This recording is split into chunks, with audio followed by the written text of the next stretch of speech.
हाँ ठीक है, आइए, कोई आए कोई जाए। अब मेरे पास समय बहुत कम है बच्चों। आइए मैं पढ़ाना शुरू करती हूँ। मेरा समय स्टार्ट होता है यहाँ से। पाठ 4 है, पद्य खंड, यह दंतुरित मुस्कान और फसल। ये दो कविताओं को इस शीर्षक के अंतर्गत पढ़ना है, जिसके कवि हुए, रचनाकार है नागार्जुन, है ना। नागार्जुन की कविता आज हम लोग पढ़ने जा रहे हैं। यह दंतुरित मुस्कान। ये छायावादोत्तर दौर के प्रमुख कवि माने जाते हैं नागार्जुन, जिनका जन्म बिहार के दरभंगा जिले के सतलखा गांव में सन 1911 में हुआ था, है ना। छायावादोत्तर, छायावाद के बाद, है ना। उत्तर मतलब बाद, छायावाद के बाद, छायावाद समाप्त हो चुका, उसके बाद ये कवि हुए हैं नागार्जुन। इनको छायावादोत्तर दौर के कवि माना गया है और प्रमुख कवि है छायावादोत्तर काल के, अर्थात छायावाद को समाप्त होने के बाद इनकी रचनाएं शुरू है। और प्रमुख कवि माने जाते हैं। बिहार के दरभंगा के सतलखा गांव में सन 1911 में इनका जन्म हुआ है और इनका मूल नाम वैद्यनाथ मिश्र था। Ma'am good morning. क्या दिक्कत है पुष्कर, कोई दिक्कत है क्या? Ma'am I am saying good morning. Yes, good morning बेटा, गुड मॉर्निंग। इनका नाम मूल नाम वैद्यनाथ मिश्र था। संस्कृत पाठशाला में आरंभिक शिक्षा प्राप्त की है इन्होंने और ये अध्ययन के लिए बनारस और कोलकाता भी गए हैं। श्रीलंका में बौद्ध धर्म में दीक्षित हुए, सधुकड़ी प्रवृत्ति के थे। अब जब आप कबीर पढ़े होंगे तो वहां भी सधुकड़ी शब्द का प्रयोग हुआ है उनकी भाषा के लिए। ये भी यायावरी प्रवृत्ति के थे। घूमने वाला इनका स्वभाव था, एक जगह से दूसरे जगह ये घूमते थे, है ना, भ्रमण करते थे और भ्रमण करने के क्रम में अध्ययन करते थे। जो पाते थे वो लिखते थे अपने अनुभवों के आधार पर। घुमक्कड़ी और अक्खड़ स्वभाव के धनी नागार्जुन ने कई बार भारत भ्रमण किया, एक बार नहीं कई बार। लोक जीवन के प्रति गहरा लगाव रखने के कारण वे भ्रष्टाचार, राजनीतिक स्वार्थ और पतनशील समाज की स्थितियों के प्रति सजग रहकर अपने साहित्य में इनका उल्लेख किया है। लोक जीवन के प्रति, है ना, गहरा लगाव था इनका और ये भ्रष्टाचार, राजनीतिक स्वार्थ और पतनशील समाज की स्थितियों के प्रति बहुत सजग थे। और इनकी रचनाओं में इन सारी बातों को बहुलता से देखा जा सकता है। बहुत सुंदर ढंग से इन सारी बातों को भ्रष्टाचार से और राजनीतिक से संबंधित या राजनीतिक भ्रष्टाचार से संबंधित बातें मिलती हैं। इन्होंने हिंदी, मैथिली, बांग्ला और संस्कृत में अनेक कविताएं लिखी। हिंदी, मैथिली, बांग्ला और संस्कृत में बहुत सारी कविताएं इन्होंने लिखी है। मातृभाषा मैथिली में वो यात्री नाम से प्रसिद्ध है। हिंदी एकेडमिक दिल्ली का शिखर सम्मान, उत्तर प्रदेश का भारत भारती पुरस्कार एवं बिहार का राजेंद्र प्रसाद पुरस्कार इत्यादि से इनको सम्मानित किया गया है। इनकी प्रमुख रचनाओं को देख लिया जाए। इनकी प्रमुख रचनाएं हैं युगधारा, सतरंगे पंखों वाली, हजार हजार बाहों वाली, तुमने कहा था, पुरानी जूतियों का कोरस, आखिर ऐसा क्या कह दिया मैंने, मैं मिलिट्री का बूढ़ा घोड़ा इत्यादि, है ना। इनका स्वभाव अक्खड़ और बेबाक टिप्पणी करने वाला माना जाता है ना। वैसे ही जैसे 15वीं शताब्दी में कबीर हुआ करते थे, उनका भी स्वभाव अक्खड़, बेबाक, निडर, निर्भय। समाज की किसी बुराइयों पर लिखने में वो कभी नहीं डरे। ठीक वैसे ही नागार्जुन भी समाज में फैले भ्रष्टाचार, राजनीतिक भ्रष्टाचार या राजनीतिक कंडीशंस पे लिखने के लिए, राजनीतिक स्वार्थ पर लिखने से ये कभी नहीं हिचकिचाए, ना ही किसी से डरे। अब देखिए इस पाठ में क्या है जो हम लोग अभी पढ़ने जा रहे हैं क्लास 10 में, जो आपका शीर्षक है यह दंतुरित मुस्कान। इसमें नागार्जुन ने बच्चे के दुधमुही मुस्कान की अत्यंत मनोहारी, नीरस तथा कठोर हृदय वाले व्यक्ति को भी सरस तथा जीवंत बना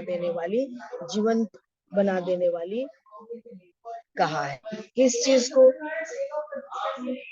बच्चे के दंतुरित मुस्कान को। दुधमुही बच्चा होता है वो बच्चा जो ज्यादातर दूध पर ही रहता है, दूध पर पलता बढ़ता है।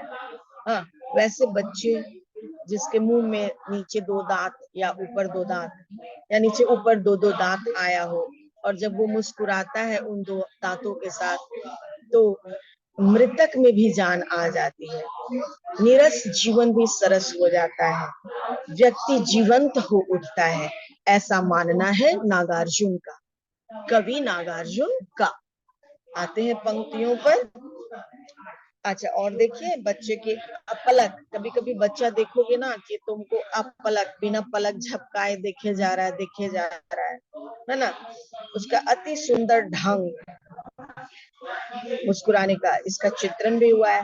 साथ ही कवि द्वारा इस सत्य पर भी प्रकाश डाला गया है कि बाह्य जगत से शिशु को परिचित करवाने में माँ की भूमिका अत्यंत महत्वपूर्ण होती है।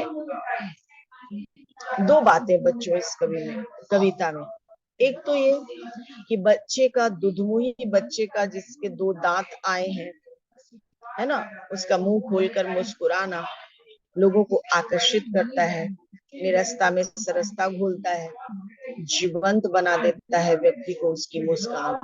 दूसरी बात क्या है कि बाहरी दुनिया से अर्थात इन्वायरमेंट से, वातावरण से, छोटा सा संसार में जो आता है उससे अलग कितनी सारी बातें होती हैं, है ना, पेड़ है, पौधा है, ये तुम्हारे दादाजी है, ये दादी जी है, ये माता जी है, ये पड़ोसी अंकल हैं, ऊपर आकाश है, आकाश में चांद तारे हैं, ये पक्षी है, ये वृक्ष है ना। सबसे पहले कौन इन चीजों से परिचित करवाता है दुधमुही बच्चे को? बताइए, इन चीजों से पहले पहले कौन परिचित करवाता है? शिक्षक? माता माता माता, माता, शिक्षक नहीं ना। सबसे पहले माता ही बच्चे के पहली शिक्षिका या शिक्षिका होती है, पहला ट्यूटर, पहला टीचर, पहला शिक्षक जो भी है वो माता जी होती हैं। इसीलिए पिता से ज्यादा माता का प्रभाव बच्चों पर पड़ता है। अगर आपने वो बहुत सारा ऐसा व्यक्तित्व पढ़ा होगा पर्सनालिटी के बारे में जिसकी माता जी ने उनके व्यक्तित्व को गढ़ा, माता जी का उनके व्यक्तित्व पर बहुत बड़ा प्रभाव पड़ा, बड़े बड़े वीर योद्धाओं की कहानी सुनाई, है ना, डरने वाली कहानी नहीं कि भूत है सो जाओ, नहीं। तो माताएं वो चीज होती है जो बच्चे में साहस है, संघर्ष से जूझने की शक्ति है, कठिन परिस्थितियों में निर्णय लेने की शक्ति है, आसपास के वातावरण से उठकर पहले चांद दिखाती हैं, देखो बेटा चांद है, बादल है, आकाश है। फिर थोड़े दिनों के बाद बच्चा प्रश्न करेगा कि वो बादल कहाँ से आया, तो माता जी समझाएंगे कि बादल कैसे बनता है, बारिश कैसे होती है ना, ये पेड़ पौधे कहाँ से आते हैं, पेड़ पौधे क्या कहते हैं आपको, पेड़ पौधों पर पक्षियां क्यों रहती हैं, मनुष्य क्यों नहीं रहते, नाना प्रकार के प्रश्न हैं जो सर्वप्रथम माता जी ही बच्चों को बताया करती है। बाहरी दुनिया से परिचय कराना माता का ही काम है बच्चों। मैम तो कितने 2 साल तक बातें हम, क्या बेटा? कितने साल तक बताएंगी? अभी भी बताएंगी, अभी भी बताएंगी, साल का तो कोई नियम है नहीं। यहाँ पर चर्चा केवल इतना ही है कि एक दुधमुहा बच्चे का अपने वातावरण से, इन्वायरमेंट से परिचित कराना, ठीक है। और अगर ये प्रश्न पूछोगे कि कब तक बताएंगी, तो आज भी मैं आपको बता सकती हूँ एज ए मदर, या आपकी माँ घर पर जो है वो आज भी अगर पूछते होंगे, मैं आपको सच बता रही हूँ, मेरी बेटी कल प्रश्न की है, जिसका उम्र 13 साल है। मेरी बेटी कल प्रश्न की है कि मम्मी ये काले बादल घूमते क्यों हैं आकाश में। ठीक है, तो मैं उसको पूरा ज्योग्राफिकल कंडीशन से साइंस का बेस लेकर बताई। जब छोटे में पूछती थी तो बताई कि देखो ये बादल है, ये आकाश है। छोटी देखती है तो उसे बताती हूँ कि देखो बेटा चांद है और बादल घूम रहा है आकाश में। बड़ी पूछी कि ये बादल घूमते कैसे हैं, तो बड़ी का जवाब भी माता रानी देती है कि बेटा ये वाष्प से बना होता है और ये हल्का होता है। जहाँ पे वनस्पतियां होती हैं, वनस्पतियां इसको आकर्षित करती हैं। क्यों आकर्षित करती हैं? तो वनस्पतियों को सांस लेने में CO2 की आवश्यकता होती है। तो और ये मैक्सिमम CO2 का ही रूप होता है हमारा बादल, क्योंकि वाष्प ही, भाप ही, धुआं, चिमनियों से निकलने वाला, चूल्हे से निकलने वाला, भट्टियों से निकलने वाला, वो सबका संग्रहित रूप ही होता है। इसलिए वनस्पतियां उसको अट्रैक्ट करती हैं। जहाँ पे वनस्पतियां नहीं होती है वहां से वो सरक कर आगे चला जाता है, वहां बारिश नहीं होती है। ये साइंस भी है, ये ज्योग्राफी भी है। तो माता तब तक प्रश्न देंगी जब तक उनकी समझदारी बच्चे से अधिक होगी। जब बच्चा मेरा ज्यादा पढ़ लेगा हमसे अधिक, तो प्रश्न करना बंद कर देगा, फिर माँ को समझाना शुरू करेगा। चलो, ये बात पूरी हुई? पूरी हो गई पुष्कर? हाँ मैम। हाँ, तब तक माता रानी से प्रश्न करिए जब तक नॉलेज में माता रानी आपसे अधिक है। आज और वो पूछ के प्रश्न देखते तब हैं बंद मैम। हो जाएगा जब आप उनसे अधिक पढ़ लेंगे। माता रानी आपको बहुत बड़ा आदमी बना देंगी। ठीक है, तब फिर आज पूछ के आकर देखेंगे। बच्चे ये भी कहते हैं तुमको क्या आता है, तुमको तो कुछ आता ही नहीं। ठीक है, जो आता है सो सब मुझे आता है, ऐसे भी बच्चे बोलते हैं। ठीक है, तो तब तक माता रानी सिखाती हैं। रह गई बात हमारे ये विषय वस्तु की, तो यहाँ पर इतना ही है कि बाहर बच्चे का जो माता के लैप्स पर बच्चे होते हैं, जांग और गोदी में होते हैं, उन बच्चों को वातावरण से परिचित, आसपास के रिश्तों से परिचित माता ही करवाती है। फर्स्ट टीचर माता ही होती है बच्चे के लिए। आइए पंक्तियों पर। यह दंतुरित मुस्कान मृतक में भी डाल देगी जान, धूल धूसर तुम्हारे ये गात, छोड़कर तालाब मेरी झोपड़ी में खिल रहे जलजात, परस पाकर तुम्हारा ही प्राण पिघल कर जल बन गया होगा कठिन पाषाण। यहाँ पर देखिए बच्चे की जो दो दांत वाली मुस्कान है वो मरे हुए व्यक्ति में भी जान डाल देगी, ऐसा कवि का कहना है। धूल धूसरित तुम्हारे ये गात। अब बच्चे जब चार पैर पर चला करते हैं, बच्चों चार पैर पर जो बच्चे चलते हैं उनके शरीर में धूल होते हैं, धूल धूसरित, धूली और गंदगी से उनके पैर सने हुए होते हैं, पैरों में धूल लगे होते हैं। लेकिन वो दिखते कैसे हैं? छोड़कर तालाब मेरी झोपड़ी में खिल रहे जलजात। जलजात कमल को कहा जाता है। आप कभी कहते हैं कि अरे ये कमल धूल धूसरित, धूल और कीचड़ जिसके पैरों में लगा हुआ है, ठीक वैसे ही कीचड़ लगा होता है कमल में। तो ये कमल का फूल जिसके पैरों में कीचड़ है, धूल है ना, कमल कीचड़ में खिलता है। वो कीचड़ बच्चे में कहाँ कंपेयर किया गया? उसके उन चार पैर पर चलने वाले बच्चे जब जमीन पर चलते हैं तो उनके पैरों में धूल होता है, उनके पैर गंदे होते हैं, है ना। तो कवि कल्पना करता है कमल का, इतना खूबसूरत बच्चा जिसकी खूबसूरत मुस्कान है, ये कमल तालाब छोड़कर मेरे घर में कैसे आ गया है? ये तो मेरे घर में खिल गया, ये कमल तालाब को छोड़कर मेरे घर में खिला हुआ है।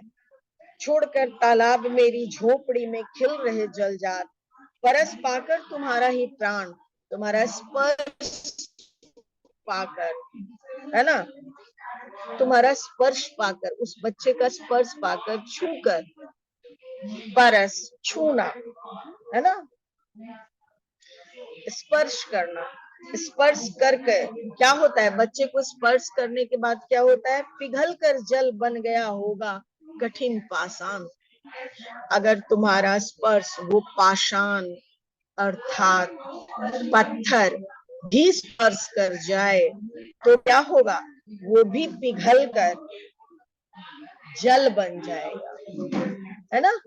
इतना मधुर, इतना असरकारी, इतना प्रभावकारी वो स्पर्श है उस दो दांत वाले नन्हे बच्चे का।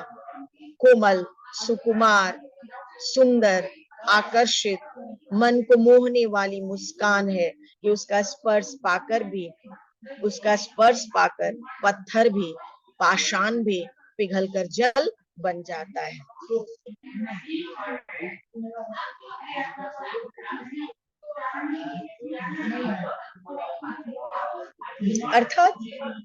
अर्थात कोई पाषाण हृदय व्यक्ति भी होगा, हाँ, जिसको सांसारिकता से कोई मोह लोभ नहीं होगा। कोई कहता है ना, अरे ये सब क्या है ना, वो पाषाण हृदय भी पिघल कर मोम बन गया, वो भी पिघल गया उस बच्चे की मुस्कान के आगे। इतना प्रभावकारी छोटे बच्चे का मुस्कान होता है। चलिए प्रश्न करिए, आपको कहीं पर कोई कठिनाई है शब्दों से?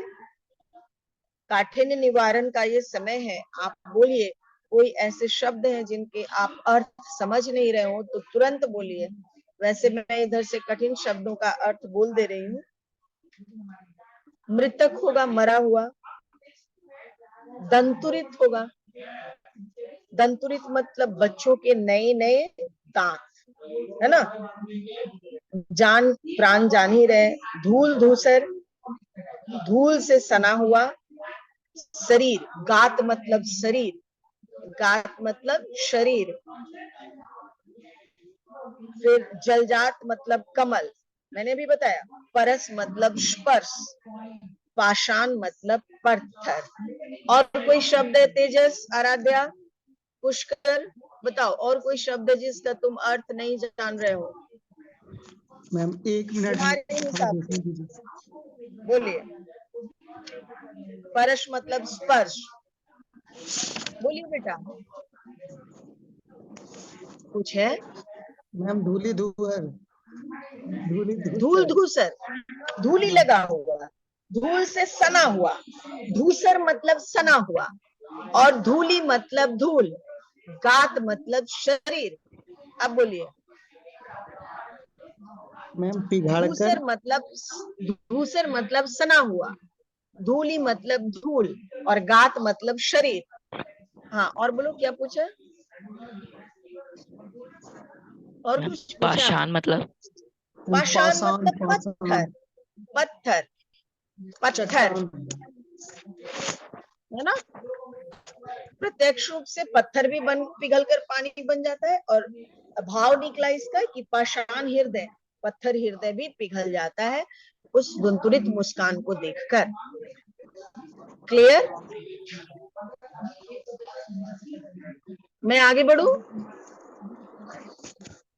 Yes ma'am. आइए आइए, इन पंक्तियों में काव्य सौंदर्य क्या है देखा जाए। क्लास 10 में बिना काव्य सौंदर्य देखे आगे नहीं बढ़ना चाहिए। तो हम कुछ बिंदुओं पर, जो जल्दी लिखने वाले बच्चे हैं वो लिख भी सकते हैं धड़ाधड़ बोलने के क्रम में, क्योंकि आप 10 के बच्चे हैं। काव्य सौंदर्य को मैं 6 बिंदुओं में वर्णित करूंगी। पहला, यह दंतुरित मुस्कान मृतक में भी डाल देगी जान, में अतिशयोक्ति अलंकार है। पहला पॉइंट। काव्य सौंदर्य देखने के क्रम में हम 3 बिंदुओं पर ध्यान देते हैं, अलंकार, भाषा, चार कर लो, रस और गुण। क्लियर? यहाँ अलंकार बिल्कुल क्लियर हो चुका है, अतिशयोक्ति अलंकार है पहली पंक्ति में। धूल धूसर गात परस पाकर में अनुप्रास है, क्योंकि एक ही वर्ण की आवृत्ति हो रही है। खिल रहे जलजात में रूपक अलंकार है, और चित्रात्मक शैली है। किस शैली में लिखी गई है ये कविता? तो चित्रात्मक। चित्रात्मक हम वैसे शब्दों को कहते हैं जो हमारे सामने एक चित्र उपस्थित कर देता है, शब्दों के माध्यम से हमारे आंखों के सामने वो इमेज आ जाता है ना। तो चित्रात्मक शैली है, खड़ी बोली है, और गुण है माधुर्य, क्योंकि इसमें प्रेम है। माता पुत्र, पिता पुत्र, या फिर छोटे बच्चों को तो जो भी देखेगा वो वात्सल्य रस से ही ओतप्रोत रहेगा। छोटे बच्चों को देखकर पुत्रवत प्रेम आता ही है। तो जहां पर प्रेम हो, किसी भी प्रकार का, नायक नायिका प्रेम हो, पिता पुत्र हो, भाई बहन प्रेम हो, गुरु शिष्य प्रेम हो, प्रेम जहां भी होगा माधुर्य गुण होगा उस कविता में। हाँ, और अतुकांत छंद है, छंद में तुकांत नहीं है, तुकबंदी नहीं है, और तत्सम शब्दावलियों का ज्यादातर प्रयोग हुआ है। तत्सम शब्द हम उन शब्दों को कहते हैं जो ज्यादातर हूबहू संस्कृत से लेकर हिंदी में प्रयोग किए जाते हैं। एक जो अनुच्छेद हुआ ये पूरा हो गया होगा, एक भाग कविता का मेरे ख्याल से पूरा हो गया। अब मैं दूसरे भाग में आऊँ। अगर आपको लगता है कि कहीं पर कुछ और जानना जरूरी है तो आप प्रश्न करने के लिए पूरी छूट है, और नहीं तो मैं आगे बढ़ जाती हूँ। कुछ और पूछना है? काव्य मैम सेफ सौंदर्य, लिखा का प्रयोग कैसे होता है मैम? सेफ लिखा, थोड़ा थोड़ा थोड़ा जोर से बोलिएगा सेफ बेटा, यहाँ कई टीचर्स पढ़ा रहे हैं। सेफ हाँ बोलिए। लिखा के मैम, हाँ, बस सेफ लिखा। शेफालिका, ये तो अब आएंगे हम ना, शेफालिका। मैं अब आ रही हूँ यहाँ पे। जब मैं सॉरी दूसरे शेफालिका। भाग में आऊंगी तो मैं इसको बताती हूँ कि ये क्या है। हाँ, एक पौधा का नाम है शेफालिका। छू गया तुमसे कि झरने लग पड़े शेफालिका के फूल, बांस था कि बबुल, तुम मुझे पाए नहीं पहचान, देखते ही रहोगे अनिमेष, थक गए हो आंख लूं मैं फिर। अब कवि बच्चे की तरफ देख रहे हैं और बच्चा अनवरत कवि को देखता जा रहा है। शेफालिका मतलब है एक प्रकार का पौधा, हाँ, जिसके फूल, छू गया तुमसे कि झरने लग पड़े शेफालिका के फूल। वो फूल इतना नाजुक होता है कि तुम्हें ऐसा लगेगा कि देखने से ही वो झड़ने लगा, गिरने लगा वो नीचे। ऐसा फूल देखे हो जो सुबह उठे और सारा फूल जमीन पे दिख रहा है उसका? जरूर देखे होंगे, नहीं का सवाल। तुम उस स्पेसिफाई नहीं कर पाए होगे उस पौधे का। हाँ, तो छू गया तुमसे, वो थोड़ा सा भी टच करोगे तो फूल झड़ जाता है शेफालिका का। वही कह रहे हैं कवि, छू गया तुमसे कि झरने लग पड़े शेफालिका के फूल, बांस था कि बबुल, है ना। अब क्या कहते हैं कवि, उस बच्चे की निश्चल चेहरे, हाँ कैसा है, निश्चल चेहरे में वह जादू है कि उसको छू लेने से बांस या बबूल से भी शेफालिका के फूल झरने लगते हैं। बांस और बबूल से भी। बांस और बबूल का पौधा देखा है? बांस देखे होगे, बबूल देखा है? बबूल कांटेदार, इतना बड़ा यस बड़ा मैम, कांटा बबूल का होता है। पेड़ देखा है, यस मैम। बहुत बड़ा बड़ा। हाँ, बबूल का पेड़ देखा है, उसमें इतना बड़ा बड़ा वो कांटा कांटा है होता है। मैम, वो कांटा है। हाँ, बांस में तो कांटा नहीं होता है, लेकिन बबूल में होता है। हाँ, तो कहते हैं कि तुम्हारी मुस्कान में वो शक्ति है, वो जादू है कि बांस और बबूल से भी वो फूल झरने लगते हैं शेफालिका की तरह। शेफालिका एक खास पौधा है फूल का, जिसको छूते ही सारे फूल गिरने लगते हैं। और बांस और बबूल वो सख्त पेड़ है जिसके फूल नहीं गिरते हैं जल्दी। लेकिन तुम्हारी मुस्कान में वो जादू है कि बांस और बबूल जैसे सख्त पौधे से भी शेफालिका की तरह इजीली फूल टूट जाते हैं, उससे भी फूल टूटने लगते हैं। ध्यान दो मेरी बात पे। अर्थात तुम्हारी मुस्कान में वो जादू है कि सख्त हृदय भी पिघल जाता है। बांस और बबूल जैसे सख्त फूल भी शेफालिका के फूल की तरह छूते ही गिरने लगते हैं। मतलब तुम्हें तुम्हारी मुस्कान, तुम्हारे चेहरे को देखते ही तुम्हारी मुस्कान के जादू से सख्त फूल भी झरने लगते हैं, अर्थात सख्त हृदय भी पिघल जाते हैं। बच्चा कभी को पहचान नहीं पा रहा है और अपलक देख रहा है। कभी उस बच्चे से क्या कहता है, अभी रुक जाना बेटा, बच्चे से कहता है कि यदि वह उसे इस तरह अपलक देखते देखते थक गया है तो उसकी सुविधा के लिए कभी उससे आंखें फेर लेगा। अर्थात यदि बच्चा अपलक देखते देखते थक गया हो तो कभी अपनी दृष्टि हटा लेगा। बच्चों में ये प्रवृत्ति होती है। अच्छा, अपलक क्यों देख रहा था, अपलक क्यों देख रहा था? अब देखिए, इसमें ये भी बात है कि वो बच्चा नागार्जुन का ही था। घुमक्कड़ी प्रवृत्ति, यायावरी प्रवृत्ति के होने के कारण बच्चा थोड़ा बड़ा हो गया था और पिता से अपरिचित था। माँ ही परिचय कराती है, ऐसी मतलब संभावना व्यक्त की गई है। कहीं पर क्लियर कट ये पंक्ति लिखी गई नहीं है ना। तो कभी कभी देखोगे कि बच्चा अपलक देख रहा है तो हम ही लोग नजर मोड़ लेते हैं। तो कभी कहता है अपलक देखते देखते थक गए होगे, हम ही नजर मोड़ लेते हैं क्योंकि तुम थक जाओगे तो तुम्हें असुविधा होगी, है ना। चलिए, चलो ठीक है।